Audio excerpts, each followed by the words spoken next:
Welcome back again sa channel ng Pangyaw, dito sa channel ni Kocha. Sa mga Pangyaw, today video, ang isi-share ko sa inyo ay kung paano ako gumawa ng thumbnail sa aking channel.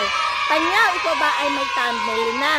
So kung wala ka pang thumbnail, Pangyaw, so panoorin mo ang video na ito hanggang sa huli para matutunan mo kung paano gumawa ng simpleng thumbnail para sa iyong channel. So, excited ka na ba, Pangyaw? So, bago natin umpisahan ang ating tutorial, panoorin mo muna ang ating intro.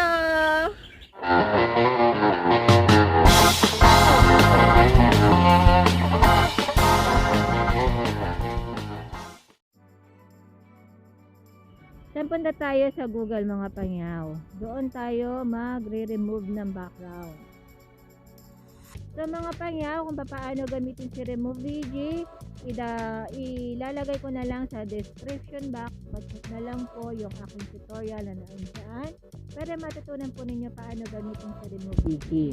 Saan punta tayo kay pixelab.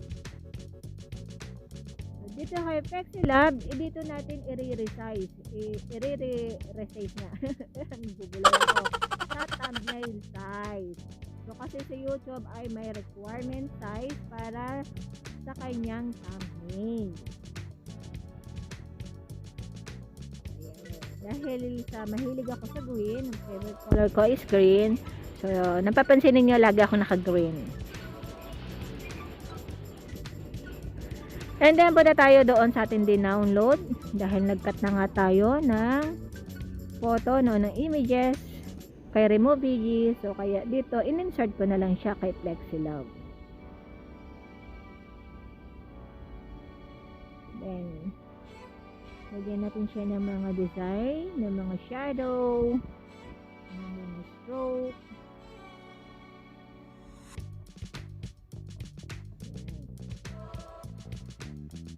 So, dahil mag-i-insert ulit tayo, i-click nyo lang yung plus. Every time na mag-i-insert kayo ng ibang images, click nyo lang yung plus.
So, ilalak muna natin itong mga image natin. Kasi kapag nagtatap tayo sa screen, nagalaw siya. So, nawawala siya sa location. So, and then, mag-a-add tayo ng text. Doon sa text, yan, dyan na kayo mag-i-insert kung ano yung gusto ninyong ilagay doon sa inyong thumbnail.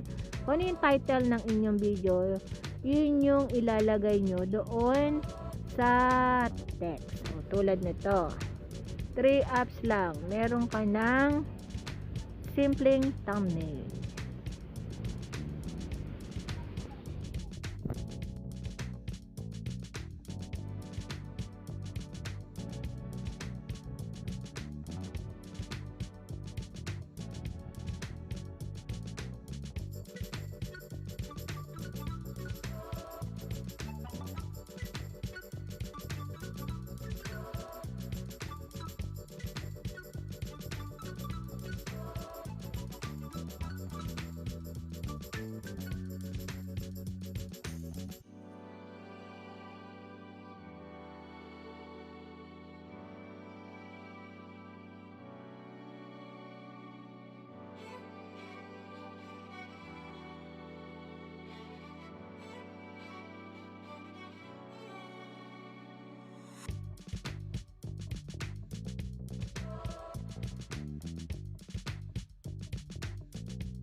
natutunan na ninyo kung paano gumawa ng thumbnail, mga panyaw.